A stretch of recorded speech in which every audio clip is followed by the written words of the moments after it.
Krcmarik, and she will introduce our, our panel. Katie, take it away. Okay, so we're actually going to introduce ourselves, but I'm Katie Krcmarik. I'm, at least for like the next 2 weeks, an assistant professor of practice here at the University of Nebraska-Lincoln. I'm actually headed to a tenure job at Illinois State shortly, so excited about that. But yeah, so I was an adjunct for 11 years before I took my first full-time teaching job. So I've been in a variety of roles within academia. And I will turn it over to Meena. Let me unmute myself. Can everybody hear me? Great, thank you. My name is Meena Khalili. Thanks for having me here, y'all. I'm an Iranian American, a mother, a partner, and I'm also an associate professor of design and interaction at the University of South Carolina School of Visual Art and Design. Just to give you some background on me at the front end, I've run my design practice called Curiosity HQ since 2010, and I've been in higher education for 11 years now, and on the tenure track for all of them at 4 different institutions: Virginia State University, which is an HBCU in Petersburg, Virginia; Middle Tennessee State University, just outside of Nashville, Tennessee; the University of Louisville in Kentucky. And in August of 2019, I began my current position, and I submitted my dossier for tenure in the second year and received tenure and promotion this year. So I'll be coming into this conversation from a tenure track perspective as a minority person of color who's moved around quite a bit and who's become a parent while on the tenure track. And I'm Meaghan D. I'm an associate professor of graphic design at Virginia Tech. And I've been here for 11 years. So I started as a visiting instructor, and then I applied for an assistant professor of professional practice position, which was also the director of a student-run design agency here.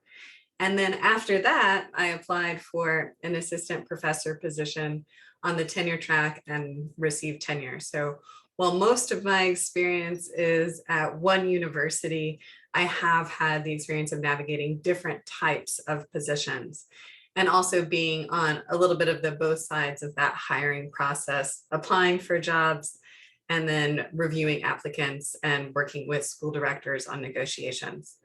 So I'm going to dive right in. Meena and Katie and I met yesterday. And so what we decided is we're going to give just some overview talking points. And then we had some questions people submitted to Instagram, but anyone who's here today can also share questions. And it will all be anonymous too, unless you say your name when you send your questions to Victor. So negotiations can take place for any sort of position. A lot of people think that it has to be for the tenure track positions, and you might have the most leverage in those kinds of instances, but I think it's still worth asking no matter what position.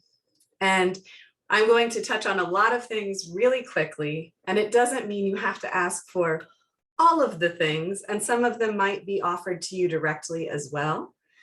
But it's just things to take into consideration. So probably the most obvious one is salary. So sometimes people are putting their best offer on the table from the get-go. We've had 2 different school directors that kind of have approached things in different ways.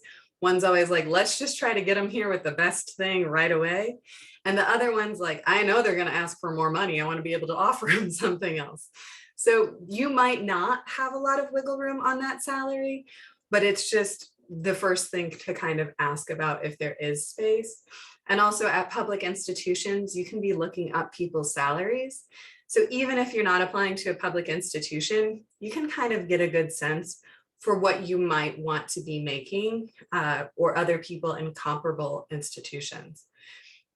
So the number of classes taught, usually that's written into the position description, but there's also some sorts of leaves. So for instance, you might be able to negotiate for a pre-tenure course release or a sabbatical or some sort of sabbatical assistance. again, you might not get everything you ask for, but think about what would be most helpful for you. Maybe your research path, that time might even be more important than money. And then also thinking about where you'll be working when you're on campus. Are you guaranteed an office space? Are there other kinds of things you might need? Like, do you have special equipment that would require some sort of studio or lab or access to spaces? It's nice to get some things in writing. Again, figure out what's important to you.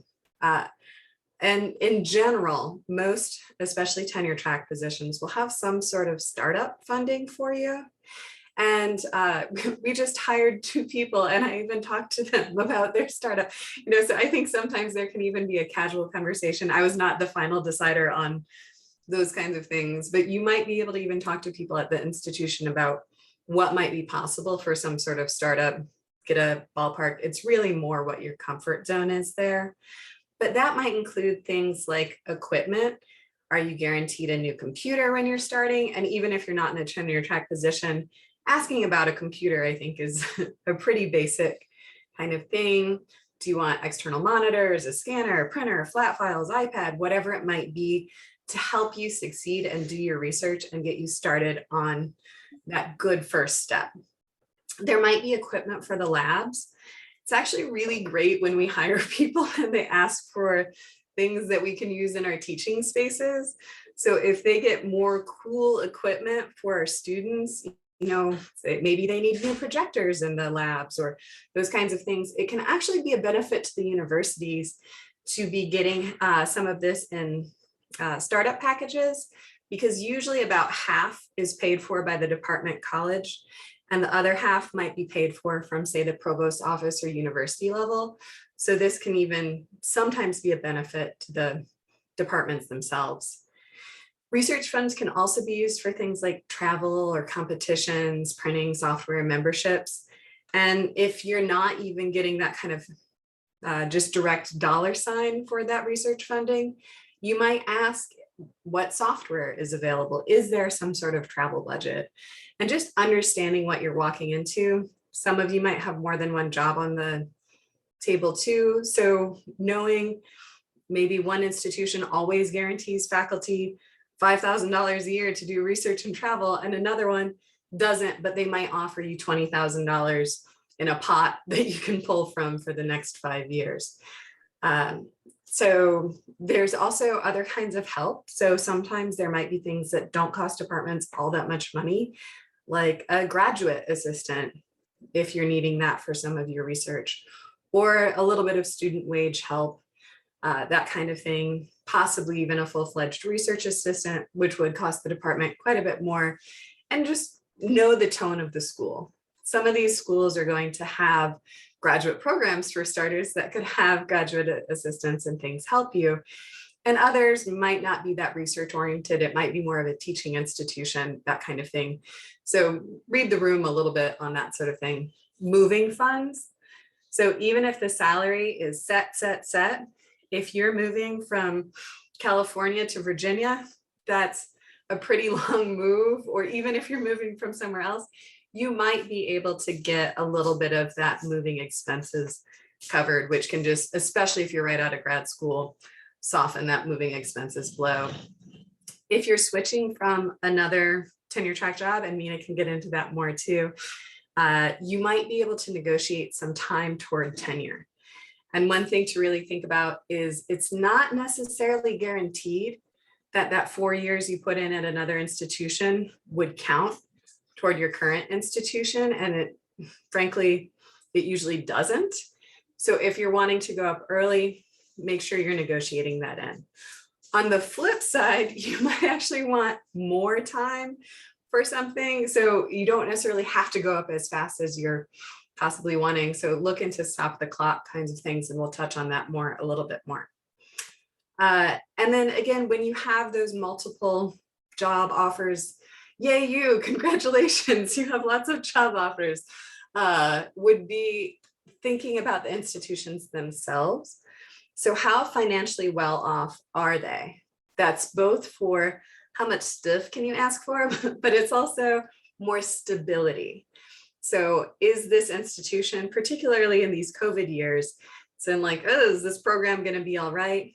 What's their endowment look like? You can Google that for most universities, just to get a sense for that financial security. But I also ask the question of, what do you want to get out of your job? And where can you have the most impact? So there might be other things that matter more for you.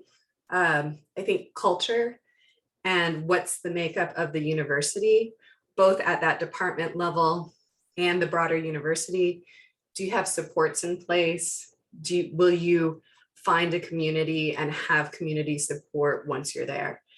And then I would sort of joking on the love it or list it if you are HGTV people, but what are your must-haves? So maybe it's a $, maybe it's some equipment, maybe it's just like, I love this university, I don't care, but still ask for a little something, and just make sure that you know what's most important and kind of prioritize that.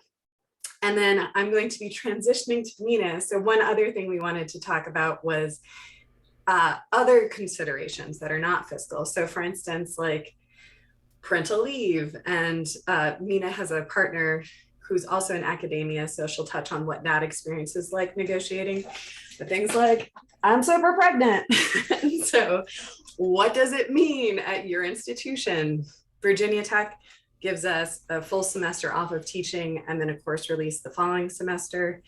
So I know that I'm able to have a little bit more space, at least if you've been here X number of days. I don't remember what it is, but that's a Virginia thing. So as a state, there's pretty good family support. So you might be looking into your state policies, the university policies, and if they're not guaranteed by your institution, maybe you can negotiate for some course releases or extra support in those ways. Over to you, Meena. And I can pick it up right there.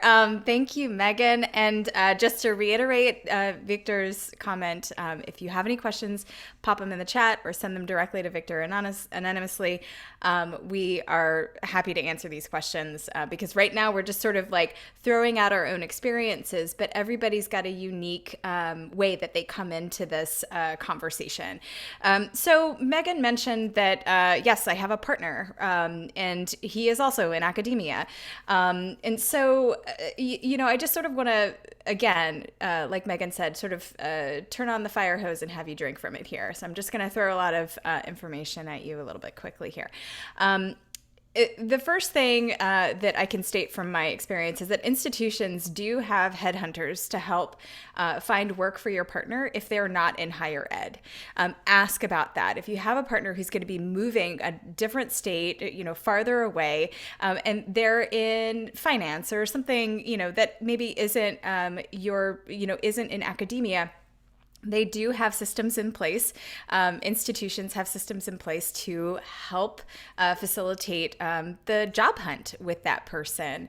Additionally, on the other side, if your partner is in higher ed, this can be tricky, and we hear this called the two-body problem, which is a moniker that I reject.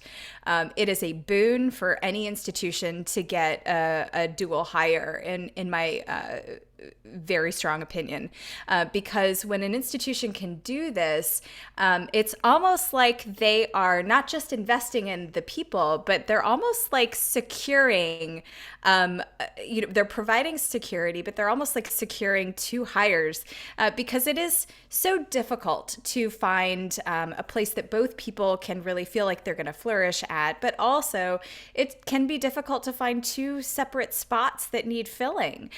So if an institution can do this, and some institutions do recognize it as a boon for them, if institutions can do this, then it can be huge, not just for the people looking to fill those positions, but also the university as a whole. So in many cases, an institution can find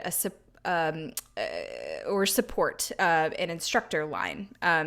This can often happen, but That's especially doable. But finding tenure lines for an additional or spousal hire that is a tenure line or a partner line is kind of difficult. It does happen. In my case, it did. So if anyone has any specific questions that they want to ask about that, I can happily discuss what that landscape looked like for us. It was something in their hiring plan that was coming up, which was this tenure track line tenure track line in studio art, which my husband is a painting and drawing professor. So that worked out really well, where I was taking a position in design. But this is a particularly doable thing if your partner works in a different area. And I would say if your partner works in a different area, things can be a little bit easier. If your partner works in a similar area, again, like my partner does, and they have the same director as you, this can be tricky state to state. So in some states, like in Kentucky, where I had been previously, they have laws that prohibit family members from having the same director. In the Commonwealth of Kentucky, this was meant to squelch nepotism. That was the goal. It happened back, it was a law that was passed by the governor back in, I think, 2016-ish. And so in the Commonwealth of Kentucky, while that was meant to be a good thing, it can, have alternative impact, not so good impact. So these are just a few things to keep in mind if you have a partner who is also in academia and you are transitioning into into a position, to ask about spousal hires, to ask about what those could look like if your director has to be different or can be the same in that state, and just basically what that landscape might look like for you both. I can speak to that more in detail if anyone has any questions. I'll also say if you have a partner that you want to ask about scheduling flexibility. I don't care where on the campus your partner might work. You want to make sure to schedule your courses on different days, especially if you have children or people that you are caretaking. So if you have an elder family member or if you have a child, you will want to make sure that your courses are scheduled on opposite days. This is something that I didn't think about, but my colleagues thought about for me. I just didn't even have it in my it was not even in front of me to think about this consideration. So let me go into that colleague thing. Talk to your colleagues. Talk to your colleagues or your soon-to-be colleagues or the people that work there who have children. Also, are those people showing up to talk to you? Sometimes if you notice that nobody in the room is a caretaker, that should be telling you something. Maybe they're welcome, maybe they're not welcome, right? These are things that I had to look for, but they are not necessarily out there for you to see unless you're asking these questions. Who might be a caretaker in the room that you can talk to about their experience? And if the answer is, oh, nobody here has kids or nobody here is taking care of an elderly family member or anything, think about what that might mean. Let's see. Parent tips. So if you are a parent and you're moving into academia, or if you become a parent while you're on the tenure track, leave policies are different state to state and institution to institution, as Meaghan mentioned. So just make sure that you're familiar with those. Go directly to HR and ask those questions. At the beginning of it, just know what the HR policies are. In terms of parent or caretaker roles, learn the FMLA policies. Do you get 6 weeks? Do you get 12 weeks of leave? Is there a sick leave bank? At Middle Tennessee State University, we had a bank of sick leave that if someone got pregnant or someone had was in the hospital for an extended period of time, or if someone had a death in the family, the list goes on. your colleagues could combine sick leave and support their colleague with that time. So it is possible to maneuver in different ways. Megan's got her hand up, so I want to.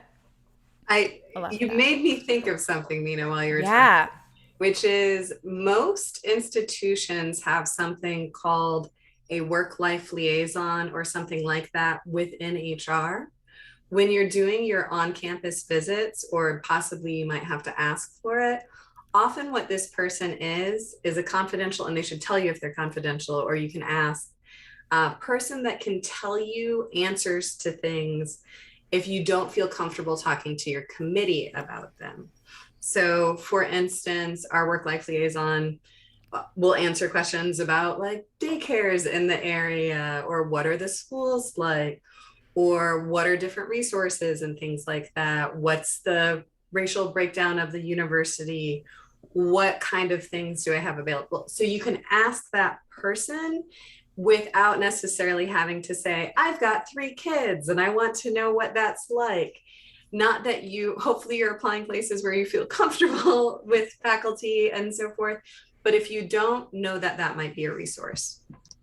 So that is a great point. And at previous institutions, I did not have anyone like that. But I know at University of South Carolina, there is someone in that role. And I was looking. So sometimes there is a lot of gatekeeping that comes between you, the person who wants the information, and that person who might be working in that role. And that's just an unfortunate truth. So one thing that I did while I was pregnant was I asked around to see if there were other people in different departments, or because there was nobody in my department who had been in my shoes. But I looked around to see if there were other people in different departments who had, or in other areas of campus who had been, and I latched myself right onto those people. I went out for coffee with them. I talked to them as much as I could. I texted them, and I really pushed myself into a mentee position with them. And that was an incredible experience. And so, that was my experience as a pregnant person on the tenure track, looking to somebody who had been tenured already and who had 2 young children, and who also was working through academia with their partner in academia. So I was fortunate enough to find this person, in Lauren Freeman. She's amazing. I'm so happy to know her. So I'll ask, I asked people, but I'll tell you, if you can also pinpoint a scenario with someone else on campus, even if they're in a different department, and give it as an example to your department on campus, that can help, help your case as you're trying to negotiate for additional leave, if that's the case. For resources, when I was nursing, there were no available places for me. I had to pop into my office, and that was fine, but it was a trek. It was kind of hard to do. So just sort of thinking about what you might need if you don't have a liaison. It is easier, in my opinion, to have a mentor who might be might have been in that position. And again, hi, my name is Meena Khalili, and I will be glad to talk to anybody who has any questions about this. This is one of the big reasons that I'm here in this room. So I think that's. The last thing I want to mention, again, from the caretaker side. Learning about the flexibility of scheduling. As you're in that negotiation phase, if you have gotten the offer, finding out what the scheduling flexibility is. Daycares can fluctuate. My daycare in Louisville ended at noon. You had to have extended time to get your kid out at 3, I think. Other daycares go straight to 5 or 6. Classes in school, if your kid is in public school, they end by 2. So finding that sweet spot between 8 and 2 has been important to me and my partner. If you are the person who's going to be picking up and chauffeuring. let's see. I think that's about that's it for now in terms of parent and family stuff, I think, from my end. Katie? Okay, so not a parent, a single person, which I think is its own. I agree with Meena. I wish I would have asked more about like single people in Lincoln, because apparently it's not a thing. And no, you're laughing, but literally, like, I've actively tried to meet other single faculty, and everyone's like, we had someone, but they left, which should tell you something about things. Because I think having a support system when you move completely by yourself is really important, and I did not understand that at the time. And moving to a place where everybody does stuff as couples and they forget to invite you is difficult too. So I think that's something I would have learned, because when I took this position I have now, it was totally new for them. They were, because I've also been a coordinator for a program I developed. So, and like I found out in June and had to be here, I negotiated to August 1st, because they wanted me like right that second. Moving across the country in a couple of weeks is a challenge. But I didn't really negotiate because I didn't know. And I was a professor of practice, which isn't tenure track. I would do things differently now. And I tell all the other professors of practice what I learned. I don't keep my mouth shut. And I've since had an opportunity to negotiate because I had coordinator duties and teaching duties, which I didn't understand. I didn't know I could get promoted to as a professor of practice. No one told me that. I found that out later, which equals like income. I actually did technically get promoted before I took the new position, which is interesting. But going into this new position, I wanted credit towards tenure because I've done research, even though I'm not a research faculty. I had an essay and a book come out. I wanted that to credit towards the next position. I did get I knew about moving costs for moving here. They thankfully gave it to me. I did get equipment like a computer. I got startup funds for the new position.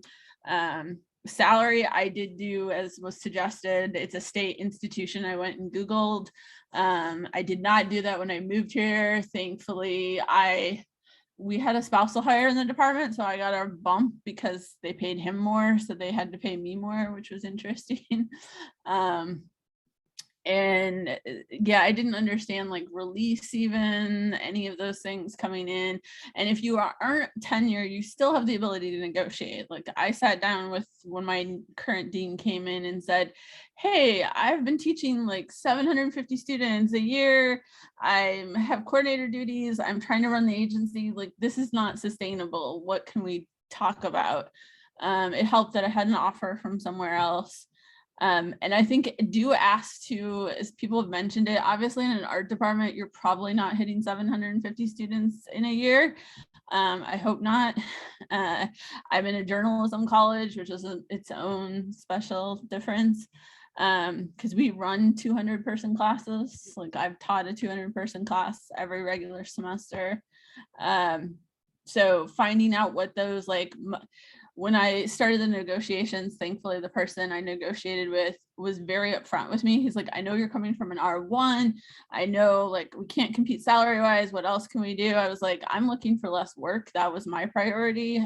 I understood it wasn't sustainable. So I was in a very different circumstance. The money is still competitive. Like I researched salary. I saw that I was extremely competitive with other people in the same position. And that's something to look at, like seriously look at what people are making, because we have some people at my current institution that are bitter because other people negotiated more and they didn't really understand they could negotiate. And whatever you come in at is usually what you end up stuck at. Like that's your reference point unless you're able to successfully negotiate later. But that can be difficult to do unless like you have another competitive offer. Meena, if you want to say something. Never mind, I was just gonna say that. Yeah, if you have another competitive offer, you can definitely negotiate. Like I said, I negotiated even mid-contract because as a professor of practice, we have contracts. for more credit towards my coordinator duties, because I don't know if anyone's done coordinator duties, but it's like I schedule for 50 sections, I staff, I train faculty, I do the curriculum. So it's a lot. And in their defense, they didn't know what it was going to be. It was the first time they've had a coordinator in this role. But there should have been time to negotiate after. Megan, I saw your hand was up for a second. Yeah, I don't have a lot to say on the once you're in a position job negotiation, but I would say that particularly if you've been at an institution for a while and you're hopefully they're doing annual reviews. If they're not, I'd actually encourage you to push them gently, depending on what your position is, to do them, because it can be a nice leverage point for getting raises. But for instance, at Virginia Tech, they have something like a one-time fancy professor. I forgot what it's called. It's not called the fanciest professor, but you can get a salary bump if you're nominated for that, and they can only pick 2 people per year or something like that. So if there's some sort of good reason, like your salary might be lower and there needs to be some sort of compression raise, that's another thing you can negotiate for. And some places you don't necessarily even have to have an offer. You might just have to have on campus or something of that sort to get that negotiation. So just kind of read the room, and I guess you know better than we do what your relationship is like with your boss. Yeah, I saw. Oh, go ahead, Meena. No, go ahead, Katie. I was just to say, we have similar things, and we've had equity raises, the university, actually, because I've been serving on that university-wide committee. Because I told them yesterday, we had one of our professors of practice that was $20,000 less than every other professor of practice. So they slowly bumped him up to be equal. But they've been looking at equity raises across the board. So that's where knowing what people are being paid is really important. Meena. Oh yeah, thanks. Yeah, there was a question about negotiation inside of a current position, and I think Megan, you were speaking to that a little bit. I'll say, okay, so again, for those of us who joined in, this is my 4th tenure track position. I am now tenured here, but previous to that, I had gone up for my 3rd year review 3 times and left at that moment every time. I will say the last time that I left, I was similarly in an untenable situation. My partner had a 4-hour commute and I had an infant, and I could not handle it anymore. He was tenured and I was on the tenure track. And so when we were negotiating or when we were thinking about what we wanted, I didn't want him to have to step away from having tenure if I could help it. And so I went straight to my dean. I just went straight to my dean and I asked them what could be done. And they said, I can give you more money, but you've got to have another offer in order to make that happen. And I said, okay. I have 3 applications out. I'll bring you back 3 different job offers. And I brought them back 3 different job offers, and it still didn't matter. So you sort of have to also be aware that even if you have the offers, you might get 10 grand more. But is that the thing that you want, right? And for me, yes, I wanted that, but I also couldn't keep living in the situation that I was in. And so I then had to, and now I'm just speaking to my personal experience, I then had to start to look at the 3 offers. I remember I have a visceral memory of sitting in my dean's office and realizing what she was telling me, that we started talking about what it might look like to live at the different cities in which those offers were coming from, instead of what it could look like to keep me here, right? So that was the deal. So I started looking at the cost of living, as Megan pointed out, and what the ratio would be home ownership, what that was going to look like compared to the salary that I was going to have, and then started talking to them about partner or spousal hires when that was a comfortable moment to do so. I did not talk about spousal hires or even mention that I had a family, because there are some things that are not on the table to discuss during these interviews. And the moment that I got the offer from the different places, I brought up, okay, well, I'm also going to need a spousal hire. What's that going to look like? And that was when I learned all the tips that I gave you all earlier, that these are the things the way that landscape might look. Yeah. I think it's worth pointing out what Lisa just put in the chat, which is the advice that she's heard is that if you're going to get outside offers, try to negotiate a raise, you must be ready and willing to leave. You better believe it. And so in just a moment, I know Katie and Meena and I wanted to talk about burning bridges and that kind of thing, because I know that can be hard. I guess I'll just say one thing and come back to this. The other thing that I wanted to mention is it's very rare, but I've also heard that some universities, I think mostly in California, because it's very hard to find housing there, will give you money toward buying a house. So I've heard anywhere from $5,000 to $50,000. California is all over the place. So I don't think that's common, but just know that there's a lot of different perks depending on where you're applying.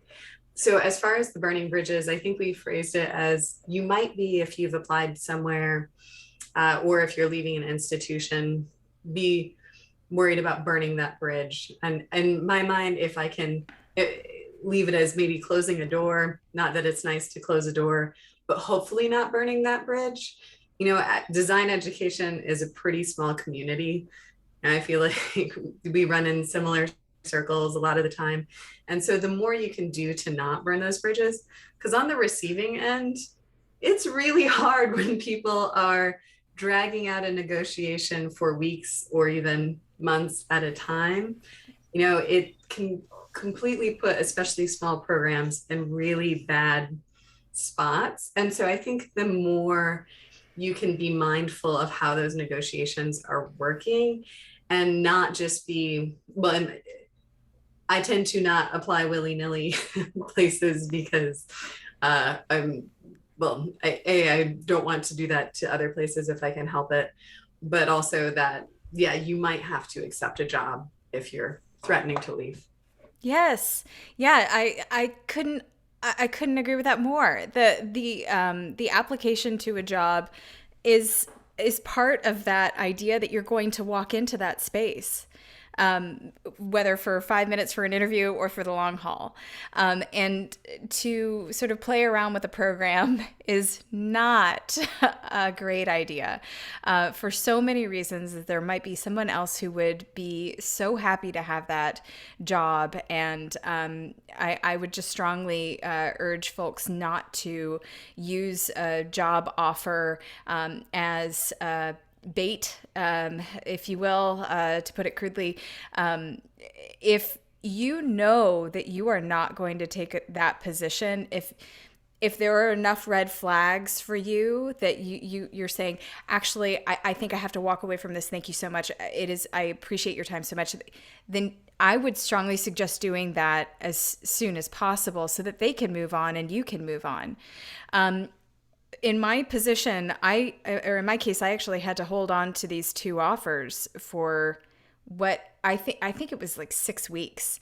And that was awful. It was not just awful for the institutions, but it was also awful for me, trying to figure out how this was gonna work. And the reasoning for that was because they were looking into that spousal hire. And they knew that the other institution was talking to me. So they were working really hard to figure out how that was going to look. And that might happen. But if you can shorten that amount of time, then it's the better for you and the better for the program if it's possible. Katie, did you have more things? I didn't want to. Yeah, I mean, I love I'm leaving in good terms, I believe. I was pretty upfront in intention, but also given the time, maybe we should start opening it up for questions. Depending on what questions. I know there were a couple we had from Instagram if we wanted to answer that.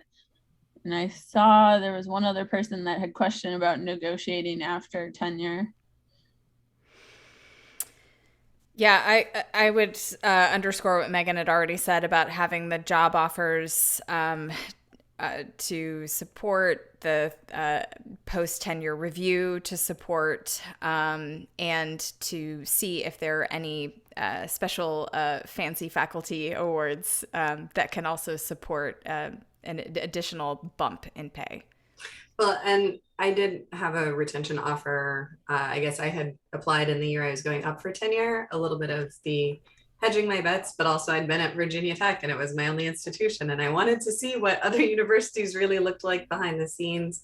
And it ended up being a really hard choice to stay.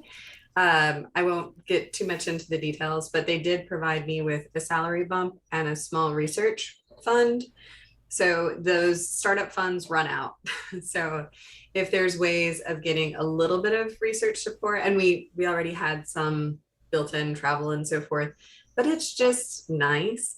There's not that much support for associate professors trying to go up to full. They often are prioritizing those assistant professors, which is good-ish until you're an associate professor. No, I'm just kidding.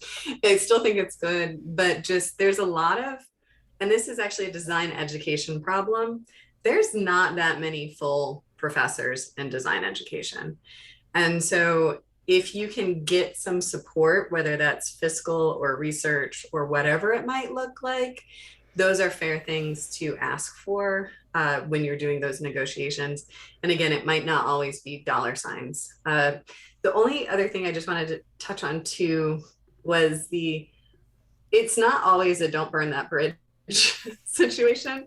Sometimes people are awful or racist or terrible in other ways, or they're not offering you what you're worth. So actually, when I was going from a visiting instructor to the assistant professor of professional practice position, their initial offer, I think the job had posted as a 2-3.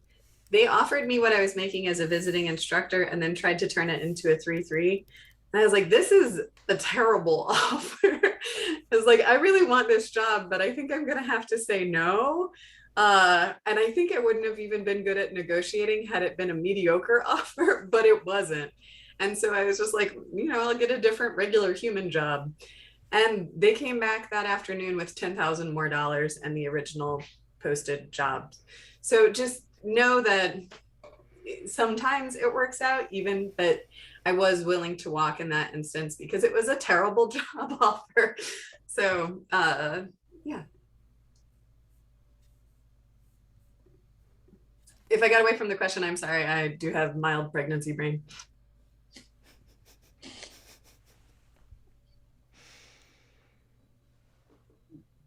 Okay. But there was another so there were a couple of questions that we got on Instagram. One was, can you negotiate tenure salary? And I kind of have a question for the question. Was that negotiating tenure salary in when you're coming in or when you're about to receive tenure? I wasn't sure about that. While we wait to see if there's an... Do you mind if I ask? Yes, Jake. Through audio. Yeah, so I'm applying for tenure and submitting my dossier this fall. So hopefully granting that in the following year. So I'm just curious, going into it, knowing that there will already be a salary bump, not sure what that will be, but how can I kind of push that maybe beyond? I feel like I didn't really negotiate going into early on my first couple of years. And then somebody said that I could have negotiated. So how can I kind of leverage that and push that a little bit higher? Thanks. Thanks, Jake. And you know what, Megan, this is sort of what she was talking about with the retention offer. So Megan, I'll Yeah, pass that it. was the timing wise. So I ended up going on the market in the year that I submitted for tenure because, well, I thought I was going to get tenure, but I was also like, it feels like the right time to do this. So because I had other offers, I was able, but I actually, even before I had the other offers, that I just having a Zoom interview set up, I was able to get my retention offer, which was nice. So I wasn't taking those other universities through because I prefer to not go on campus, particularly if I don't really want to at least see what it's all about. That makes sense. Universities will differ. Some require like an in writing offer to get you a retention offer. But that's when I did get a bigger bump than I would have for just tenure. And I did get a little bit of research funding. You can always just, again, depending on your relationship with your boss, ask, say, I'd rather not go through this process, but I also want to have a little more support when I'm in that associate professor position. Is there anything you can do? We also have things like mentoring grants. Those are more for assistant professors, but anyone who applies gets $1,500 to help with things like mentoring, where you can bring a mentor to campus, you can go to a conference to get that kind of thing. So there might be little pockets available. So I encourage you to ask if you feel comfortable. And if you don't feel comfortable, maybe it's a good reason to go try to get a retention offer somewhere. But then, yeah, other times it is hard to negotiate beyond that. For people who aren't already in those positions, know that most universities have a posted, when you go from assistant to associate, you will get $6,500 or whatever it might be. And when you go from associate to full, you get some other flat rate. So that might be something to ask about during those initial job negotiations. Yeah, and not every institution is at a flat rate. Ours varies year to year, which sucks worse because you never know what's going to be available. And I think the pot divides between how many people go up for promotion too. So hopefully you have a set rate and not variable, but. So just some general tips that I did want to mention before we wrap up. Not that I want to wrap us up. I'm just sort of want to make sure I mention these.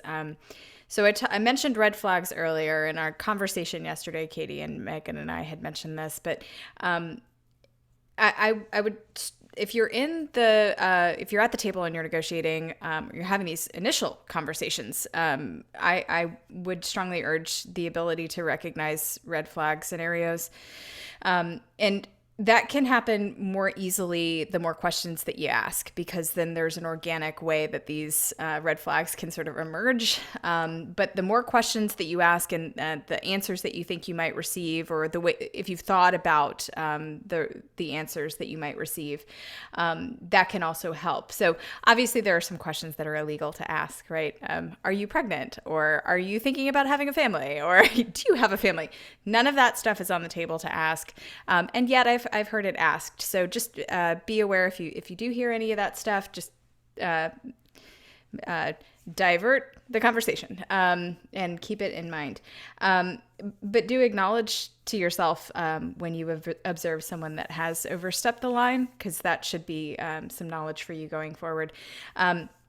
Listening for the answers to your questions and acknowledging if they have not been answered, because that will indicate whether or not you're being heard.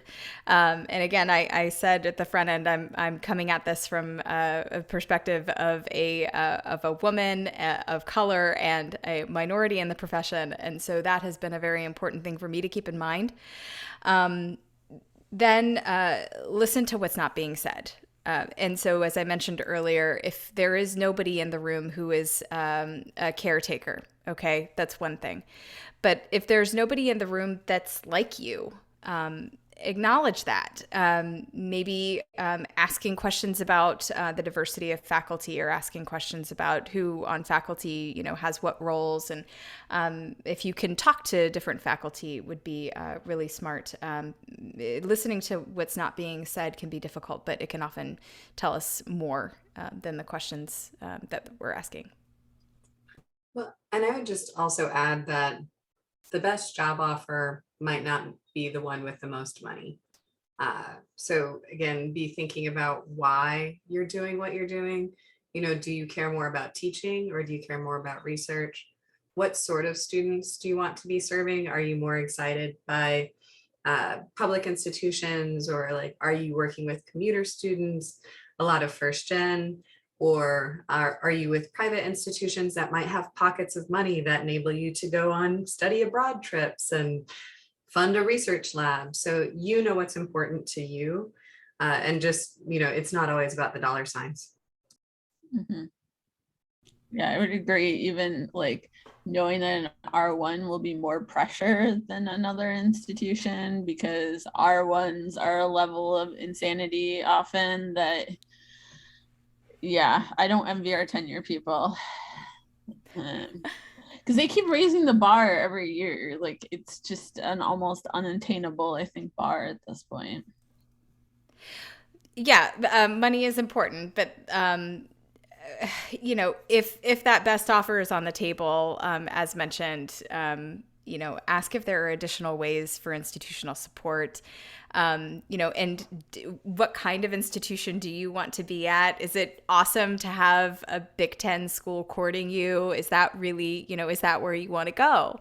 And just acknowledging the where, as Meaghan mentioned earlier, where can you make the most impact? Because she said that to me as I was working through these job offers personally. And that was the thing that I needed to hear. Like, where can you make the most impact? I stole that from Gabby Hernandez, just so you know. Oh, yes. Yes. And, negotiating for things that can make your life easier is also okay if you can't negotiate for more money. So obviously a position for your spouse or headhunter, that is something that can be helpful if you have that need. But parking spaces, going up for TMP early, right? Additional research funds, making sure that you can extend the time length of those additional research funds if you need to, because COVID impacts your ability to use them. Personal experience on that. But there are many things that we can do in addition to the monetary investment that they make in us to ask for additional things. Yeah, I saw Megan's comment about parking, because I pay like $500 at least here, and the new place will be $119. I'm super excited about that. I did see also Lisa added in the chat about retirement. And I would say we didn't touch at all on benefits. So in the last 30 seconds, I think that's definitely worth it. Like, we talked about leave and so forth, but do you have good insurance? Can you put multiple people on that insurance if you need to? What's that 401k? Is that Virginia has two options where you can have a regular person retirement, or you can do a sort of Virginia retirement system, which is kind of like a pension plan. Yep. So there might be other things of like, I could retire at 60. Maybe that looks better than having to work till 70 somewhere else. I was going to mention the pension, that we have that in South Carolina too.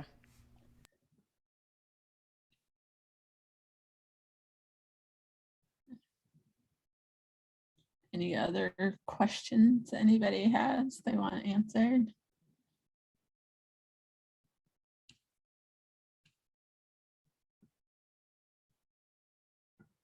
Okay, well, thank you everyone for coming today, and thank you, Meena and Meaghan, since I know how busy you both are, for joining us.